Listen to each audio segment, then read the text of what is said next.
Hey guys, really good. Thanks very much for coming. So my background is I'm a software engineer and architect as well, and we spent the last sort of 3 years really dedicating ourselves to how can we build a platform for our clients so they can focus on business outcomes and not the technology underneath it. And what we're going to do today is we're going to do our live demo. It's going to take about 40 minutes where we're going to provision that platform and some things on top of it. That's me. Raj, you quit yourself. Good morning, everybody. So my name's Raj Mahal. I didn't expect such a great intro before from John, but we'll leave it as that. So a software engineer / architect, building platforms as a product for our team and also for clients. So currently assigned at a large automotive organization, building platforms for them using Terraform, Console as our key components of that. And the whole idea is the rise of the digital platform in the cloud. What is actually a digital platform? So what we're going to do is we'll define that. But I think before we do anything, because we're going to provision effectively an environment, we need to get going with the demo. So what I'm going to do is I'm going to quickly introduce you to the role play in the demo we're going to do, and then what we'll do is we'll talk through the subject of what a platform is and why we actually think that every client actually needs one. So I'm going to be the agile guy, the developer. I'm going to build some APIs. I want to build some APIs, and I want to build an app. On top of that, I'm going to use Angular to do that, a nice HTML5 app. We've got Raj here. He's going to be my DevOps guy. He's going to build a platform for me so that I can do my work and build my business outcome. We're then going to basically take you through the whole operational monitoring side of things so you can actually see us bring to life that platform using a whole series of products. Everything we do here is open source, right? And I must say, I mean, we're from Capgemini, right? That's our background, which is, you probably wouldn't think that that's what the sort of thing we're doing. But it's really at the heart of everything we do now is the idea of infrastructure as code. So whether we're developing a platform and delivering that infrastructure out, or we're developing the code on that platform, we're using exactly the same software engineering techniques. And the guys that I'm doing, they're not network guys, they're not infrastructure guys, they're all software engineers and developers. The one thing we do say, and before we go into demos, I want to just quickly say this, is when we build these large-scale projects for our clients, we tend to find that we can't put DevOps into all the agile teams. It's just too difficult a subject. So we tend to have DevOps engineers who will deliver the platform and operate it, and we have the agile guys who just build on top of it. So that's why we're doing the role play. So I'm just going to introduce, so we've got Raj here, our Terraformer. We're going to put it on Amazon today, right? So this is all going to go out into Amazon. We're going to produce something like 129 resources out there, 29 VMs. In Rackspace, we've got the DNA, right? So we've got the Puppet scripts, we've got the binaries, and we've got the source code as well. Clearly, if you want to spin this up in any short period of time, we need to effectively create a bunch of images. So we've used Packer, using the code and using Puppet and all that to build a bunch of images, AIM images that are on Amazon. So they're going to be spun up, but we still use Puppet as well to configure up some of those applications because we still have to do a bit of tweaking afterwards. So that's all going to go on. And before I hand over to Raj, who's doing DevOps, initially he's going to use his laptop here to create the, if you like, the enclave in Amazon to start with. And then once we're there, we can then effectively provision out the rest of the platform. So as Ben said, this is a live demo, so he's just introduced that whole process. So what we need to do first is effectively kick off the jobs. So there's our Amazon account, 0 running instances, and the DevOps engineer, the Terraformer now has to build out the environment. So Ben mentioned there's 29, 33 instances. There's over 129 components within that infrastructure, firewalls, VPCs, that type of build-up that's going to go on. Okay, so this runs from the command line initially to bootstrap everything. So if I just jump there. So we run the ALM bootstrap, and you can already see it's going to kick off. And it's effectively this is what's happening. So we've got the kernel on the left, that's our resource server. Effectively, we can reuse that many times over, whether the right-hand side is Amazon, Google, Azure, it kind of doesn't matter to us. We start from our resource server on the left. So here, I've just kicked off the build of this resource server. So the key thing here is the first stage is ALM, so Application Lifecycle Management. Ben mentioned infrastructure as code. That's exactly what it is. So we need one of these ALM servers here to put our application infrastructure as code capabilities in place. So what I've actually kicked off is the provision of a build server, which is hosting Go, which is GoCD is a kind of continuous integration, continuous deployment type tool. We found it works better for us in terms of pipelines and merging all those pipelines together. We've also got images. So within Amazon, we've also got a selection of images that we've already got there. So here's our AMIs.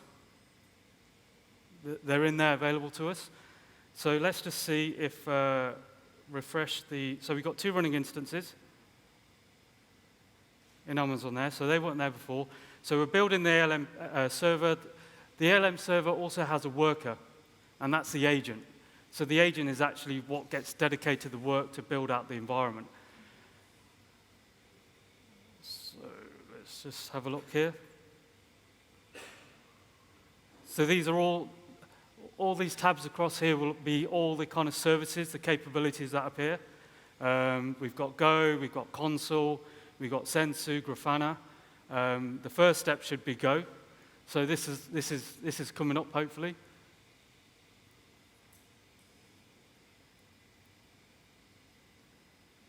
So we're running our risk here, the demo gods.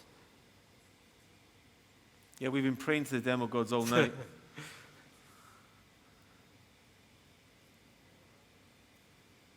Okay. So it's probably worth talking through the next part. Once this is delivered, you're obviously then going to provision the rest of the platform. If you want to take them on the PowerPoint through that section, that'd be good. Okay. So we'll just carry on then while that's provisioning. So the other components we have. So the next step is once the ALM is available, as a Terraformer, I'll kick off the process to actually go and set up my state file.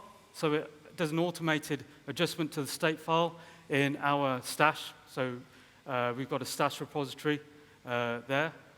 And also, we're getting our repos from, we're getting all our kind of artifacts from Nexus as well, and using the AMIs that are already available.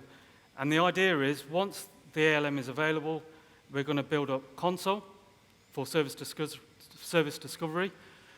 We'll have monitoring in place, so we're using Sensu, Elasticsearch for logs. And we've got an API, so API management space, we've got a store, we've got a publisher.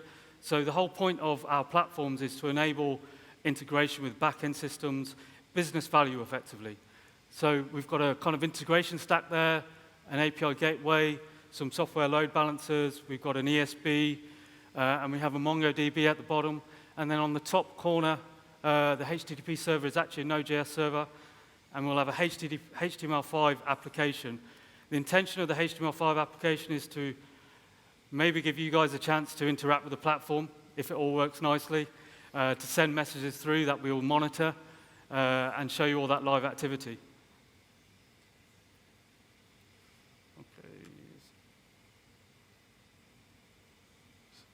Still going. That's fine. So if you think about what we're trying to do here is we're effectively provisioning out that initial ALM set of servers that then can then provision out the rest of the servers. The really cool thing about all of what we've been doing is we're taking a bunch of open source products and making them work together. That's the whole point of the project that me and Raj are on. And we're seeing a real advantage with that. The killer technology in all this was the HashiCorp technology, was that ability to auto-provision and extract yourself away from, effectively, that IaaS provider. What I'll do, Raj, is I'm going to take through the next part of the section while we're waiting that. Oh, it's come up. Is it come up in yours? Yeah, it's just not coming up on here. That's fine.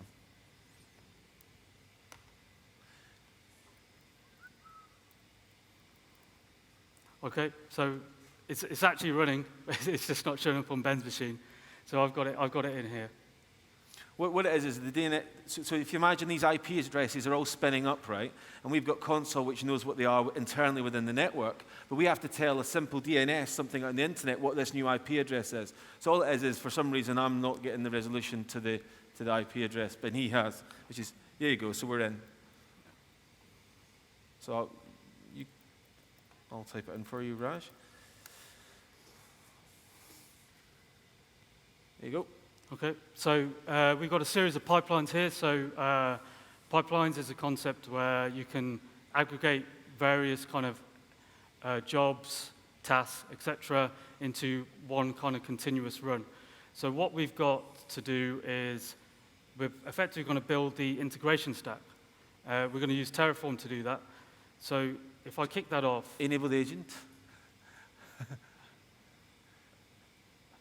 Yeah, so good point, Ben. So we've got an agent that's dedicated to this. This has to be selected. Let me go back here. So if we go to Terraform, so what we should start seeing in here is the agent taking the responsibility to run the Terraform plan. So in the introduction this morning, there was Terraform plan talked about and the kind of scope of what that needs to do. So effectively, this is designing, this is setting up what's going to happen. And then later on, we'll apply that once this plan is completed. So this will run for a few minutes. And for those of you who are familiar with Terraform plan, this is 0.6. We're on Terraform. So this won't have all those features that was talked about downstairs. But this will work now. It will build up the service management. It'll build up the integration. It'll build up everything that's been described so far. So we've probably got a few minutes on that while that runs.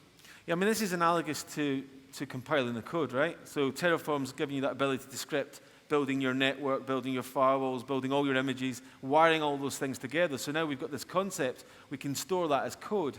And we can, what we're doing with certain clients is we store, say, 3 versions of Terraform, a medium, a small, a large. And we can effectively auto-scale in a relatively primitive way their infrastructure instead of having a continuous variable there. But the whole point is now we've got the infrastructure in as code. So yeah, your plan is done. So the plan's done. So the next step in the Terraform activity is to apply it. So you can see that it's not command line driven. This is effectively in a live situation or different levels of support and authority. This could be controlled using the pipeline. So the application is now, the application of the Terraform plan has been kicked off. So what we'll now have is 29 instances being brought up in Amazon. This takes generally about 7 minutes or so, depending on how quick Amazon is. So last night when we were doing it, there must have been a surge of users in Amazon, so it was taking a little bit longer. So this is creating the network, the firewall rules, and the servers that we need.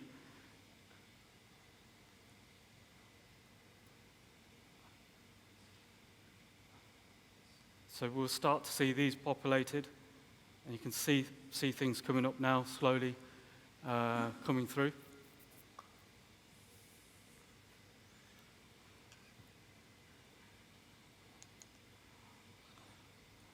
So this screen will display console. So console is the key for service discovery. So we use it as the kind of the eyes and ears of what's going on in the infrastructure, whether you want to swap out instances, bring new instances on board, the health check of certain applications. So generally, what we use console for is the primary reason for whether the infrastructure is alive, working correctly. For the business users, it just looks like a dashboard. For us, it's actually very important. We've actually used it to drive the creation of tickets, so auto ticket generation, to give out a catalogue of audit of what's happening on the infrastructure as well. Because then as a client may want to know how many instances we had, what are the kind of service levels that we're meeting and things like that. Right, thanks, Rich. What I'm going to do now is I'm going to take you a bit through about what a platform is and how I actually take clients who haven't necessarily got technical knowledge and actually try and convince them that they need this sort of thing as part of their business. But just, Raj, the DevOps guy, he's delivering all this platform, my ESB, my gateway, all these things I need to build my business outcomes. And we'll be back. I reckon it'll take about 5-10 more minutes. So Raj is going to interrupt me when he's monitoring console on the other machine. As soon as all of it's up, we'll go back and we'll do the next part of the demo. I want to do an analogy on you, right? I'm very quickly. Does anybody know where that is? If you've seen it before, don't say anything. Does anybody have a clue where that picture is? For you guys who aren't from Britain, it's probably difficult. Is anybody from Britain here other than these guys down? All right, I'll tell you, right? That is actually that. And it's actually the largest greenfield festival on the planet, right? And it's quite a sizable 900 acres, and it's a green field, and then they build that. Now, what's interesting about this is it's the size of a small city in the south of England, the 7th city, 200,000 people. Extensive security, transport, enormous amounts of infrastructure actually gets put into place. Usually about the same energy as a city, and it's got 5,500 toilets, hundreds of stages. Actually, what's interesting is they build all of that within 6 weeks, and they dismantle it completely within 2 weeks. So how is it possible? Well, really importantly, I don't know, I am into my agile, but these guys don't do that. They plan this up front, they do design up front, and then they deliver it. And that's, part of as an engineer, I think that's a very important part of doing anything. And that's really key. But the other critical part of this is it's all the reusable services they actually choose it from, whether it's the fencing companies or the staging companies. They're just assembling, essentially, a whole bunch of different services. The killer point, though, is the fans and the bands just turn up. They don't really care about what we're actually doing here. They don't really care about how that all happened. They're just interested in what their band is doing for them, what song is being played for them. And the bands themselves don't care about that infrastructure. They just want to put on whatever show they want. And what I try to say to clients is, you need some form of platform on which to drive your business. And that platform pretty much should be in the cloud, or we can put it on-prem for you, and we'll hook your on-prem sites up in the cloud. And what we'll do is we're going to generate a whole bunch of business outcomes on that platform. And you need to leave that to us. It's really complicated. We know what we're doing. And you guys in this room, you're the type probably in that world of having to convince business people you need to do all this stuff. So you need to find that way of articulating what your message is in terms of the platform. So the exam questions we asked ourselves was, how do we let businesses take advantage? How do we get businesses into the cloud? And effectively, I'm convinced that we need some form of digital platform for everybody to actually build all these things on. What we did was then we looked at saying, what are the best open source components that we can get that actually put this together? What is the essential basic things we need in every platform? And I'm going to take you through some of that stuff. And the principles had to be mature open source. It had to be super scalable, had to be free to start with to deploy, so there was no barrier to entry, but we could buy a support model. And that was critical. It had to be on-premise or in the cloud. Because a lot of our clients, they want to go into China or they want to do it on-prem, so they're not limited to just Amazon, Google, and Azure. So what we've done is, what my team have done, we built a platform effectively based on a bunch of open source technology. And it's called Immediate. And I'm not going to take you through all the sales because that's not what I'm here to do. But what I will say is, clients for me, when I look at RFPs and I look at what they want to do, they want to build APIs, they want to do mobile apps, they want to mash up different services together. A lot of the time they actually ask for a DevOps culture. They say, I want a DevOps and Agile culture in my business. All these things can be achieved if you've got a common way of actually doing and building your platform.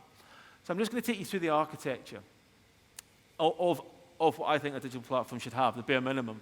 The first thing, imagine we're building some sort of digital service, I don't know, a mobile application or something like that. And then we've got our users, employees, or our clients or customers. And at the back end here, we've got a whole bunch of internal systems. And basically what I spend in my life doing is getting data from them to the back end systems and backwards and forwards. So the first part of any platform, we need some sort of integration to it. I really, truly believe that. You can use a microservice architecture to do this sort of thing, or you can use an ESB. We have different horses for courses and that sort of thing.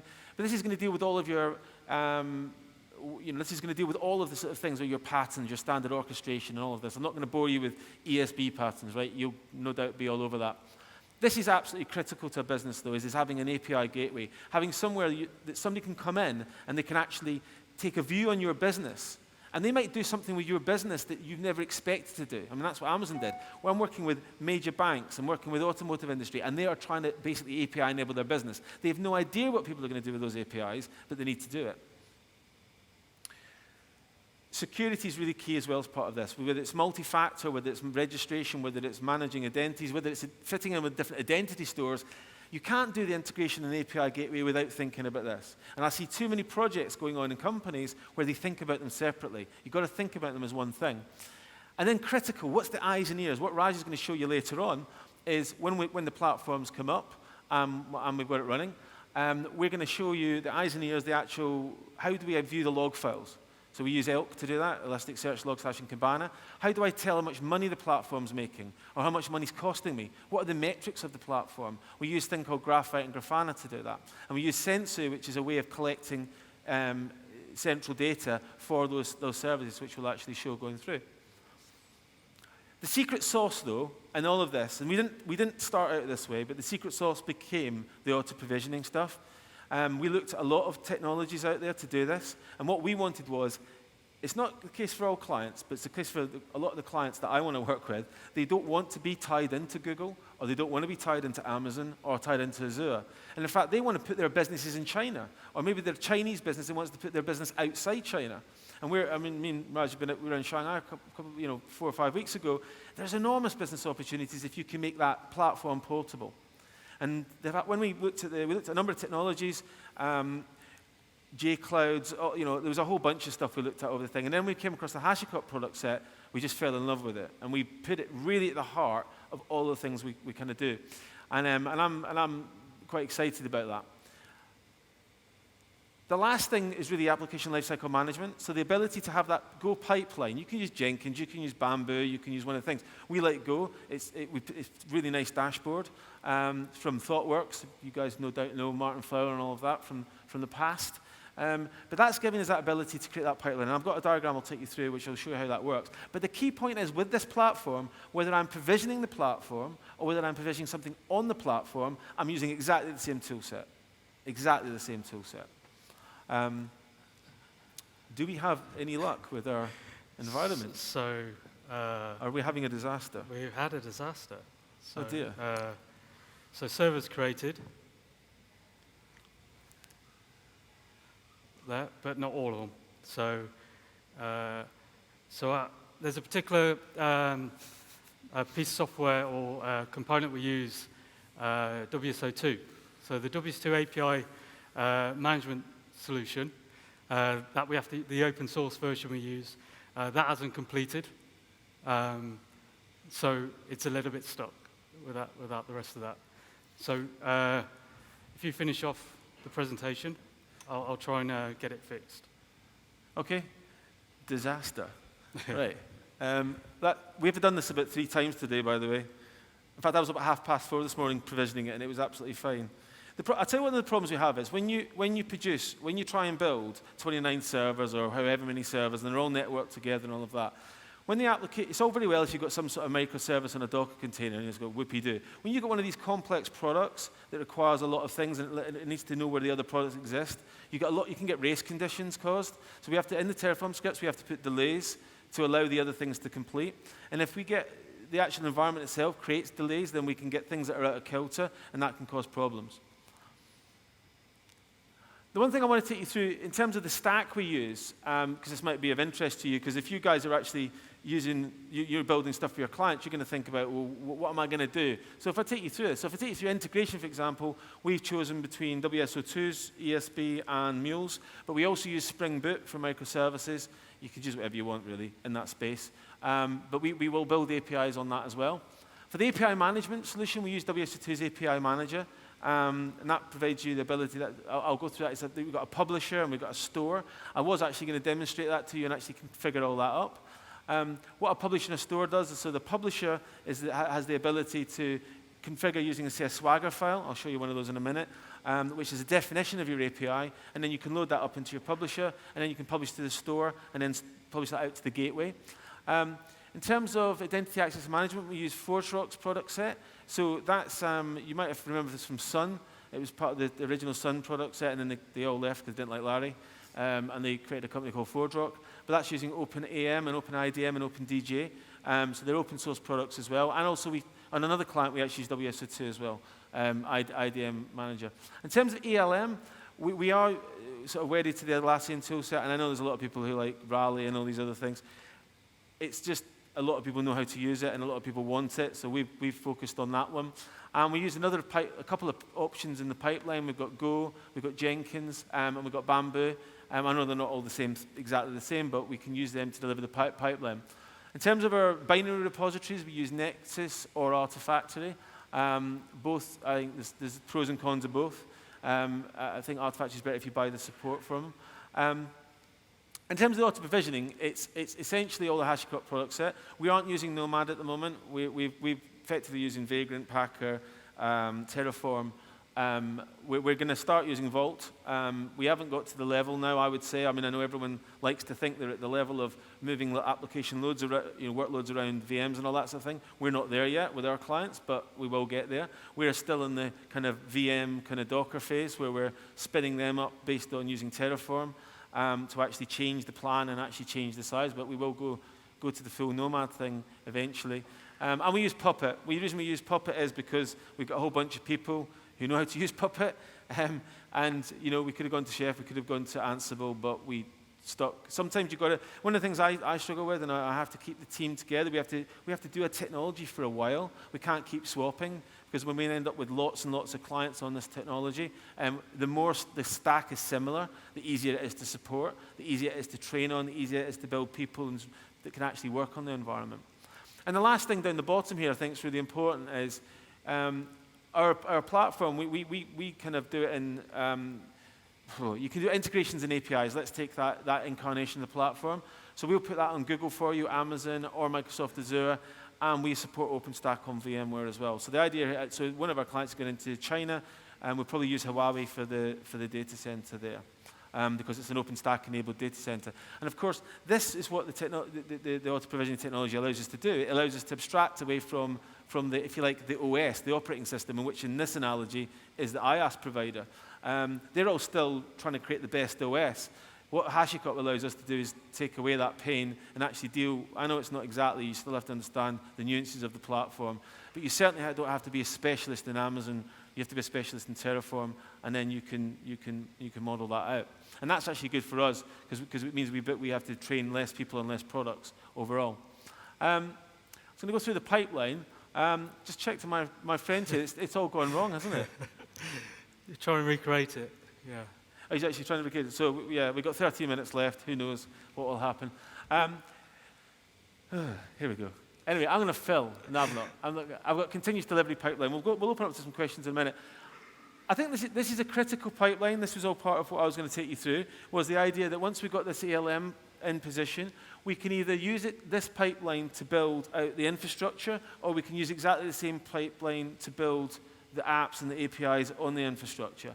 And the idea here is that you've got a simple, two feature teams. They're building the code, putting it into the source code repository. You've got some sort of build server. We use Go, a bunch of pipelines. We've got our dependencies and our binaries. And from that, we can either build the platform, we can build the things on top of the platform.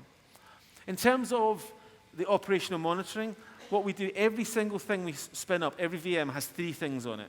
It has a console agent, because obviously it needs to know about where everything else is in terms of if I want to resolve that integration server, what's its IP address. But also use console for the health of that VM or that Docker container.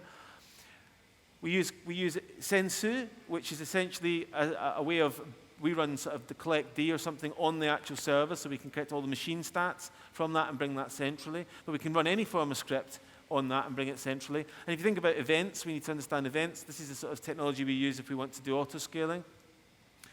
And then we've got our Logstash shipper. So we're shipping all our logs centrally so that we can understand the health of those applications that are running from a log stance perspective. And then in the middle, we've got 2, broadly speaking. We've got the metrics, which is all about the business. It's all about what's happening on the platform, how many response times, that sort of thing, to how much money it's costing me. All the way down to logging, which is Elasticsearch, Logstash. We're using that as effectively to check the health of the things in the middle. And then the dashboards we've got is Kibana, Grafana, and Console. I'd love to have shown you this, but Grafana, it might actually be up. You might actually be able to show Grafana, unless you've rebuilt it entirely. What Grafana will do is it will provide a view of you can dashboard business level stuff there, but it also provides the metrics in all of your different virtual machines. Kibana, on the other hand, that's scanning your logs, so that allows you to do real-time queries of your log files. So what we would have shown you was, as you were hitting the app, you'd have seen all your API calls coming into Kibana, and you'd have seen all the servers being hit in Grafana. And from a console perspective, we might actually be able to, if I bring it up, so are you actually in a position of, have you delivered anything on console? No. Or is it, just let me check. All right, so Raz has resumed the demo from the very beginning, is that correct? Yep. Right, okay. So we're just going to run out of time. We'll keep going. We'll never know. Might do. How much we got left? 10 minutes. Well, good.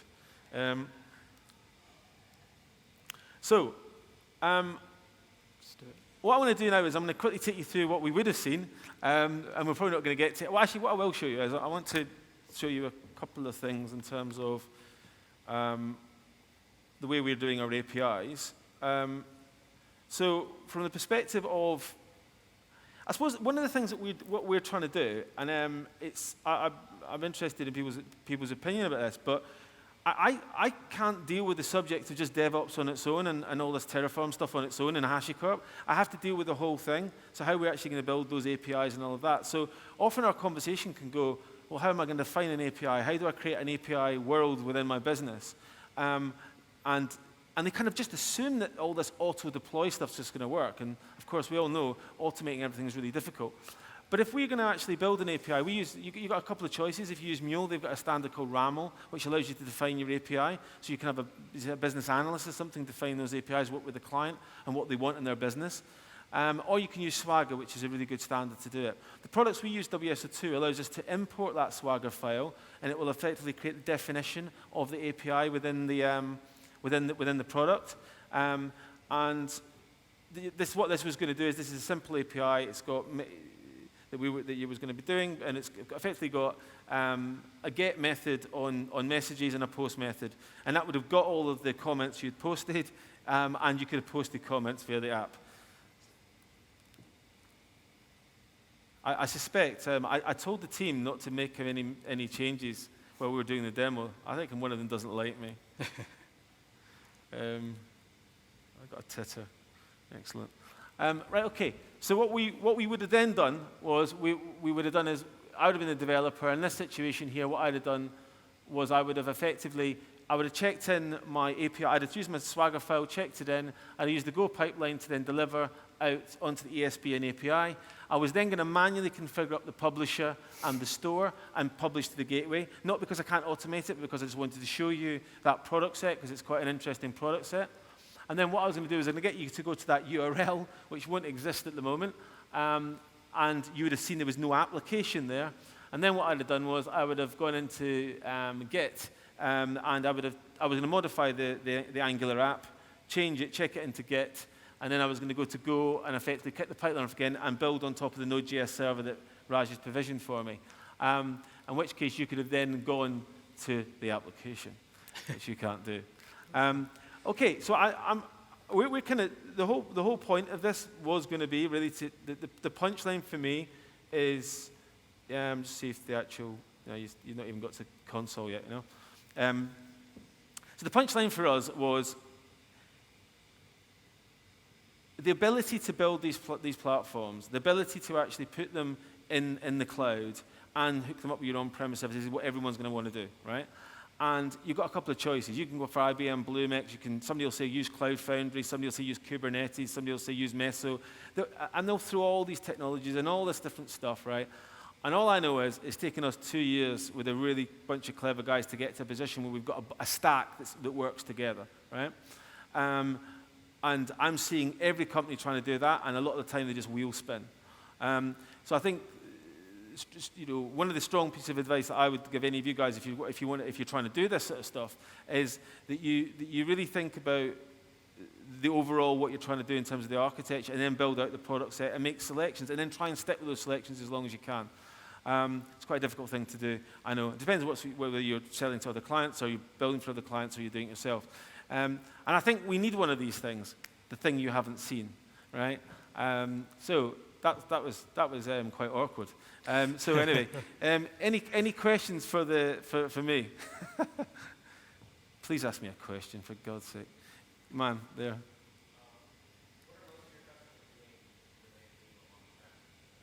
Sorry, I can't quite hear you.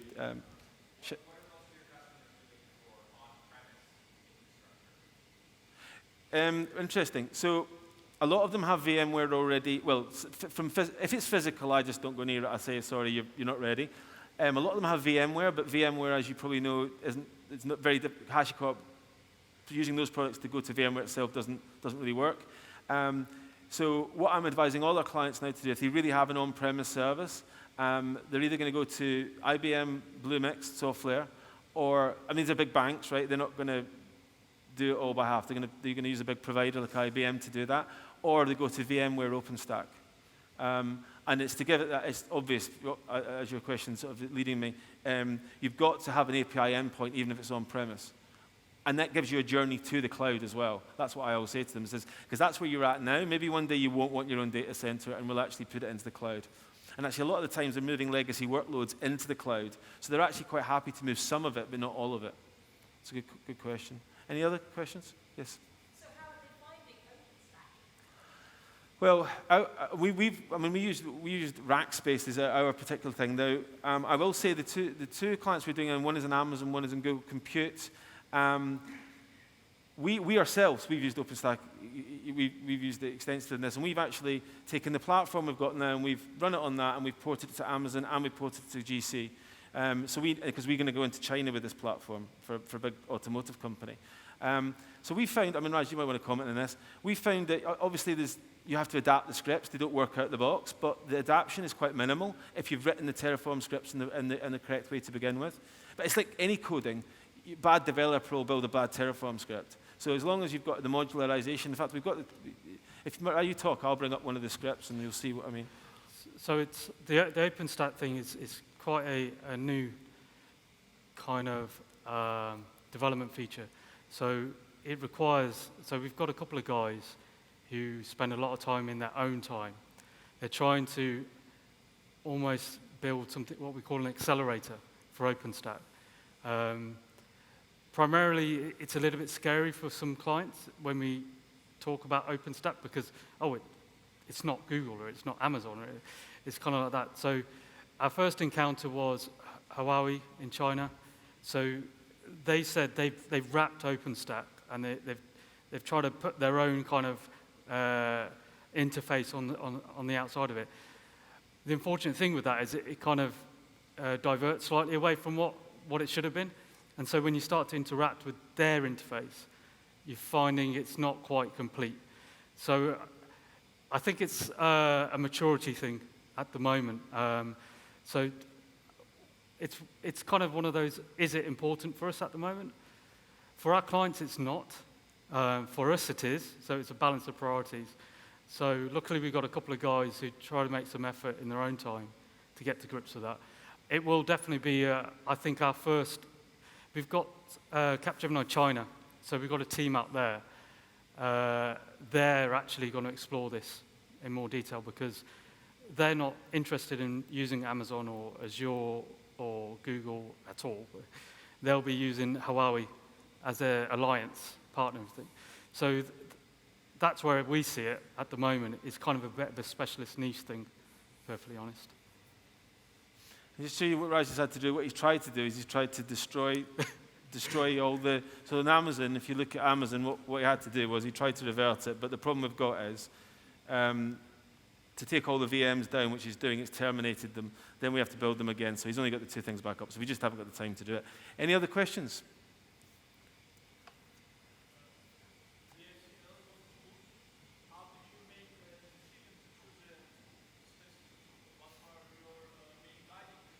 So it had to be mature open source, so it had to have a big community behind it. It had to be in the market for a while. It had to be on-premise or in the cloud. In other words, there was no restriction to that. A lot of times you get companies trying to sell you SaaS services. An element of their component will be a SaaS service. Well, that just doesn't work for us because a lot of the clients will want to be in their own private cloud, effectively. It had to be really scalable. In other words, proof that the product could actually scale.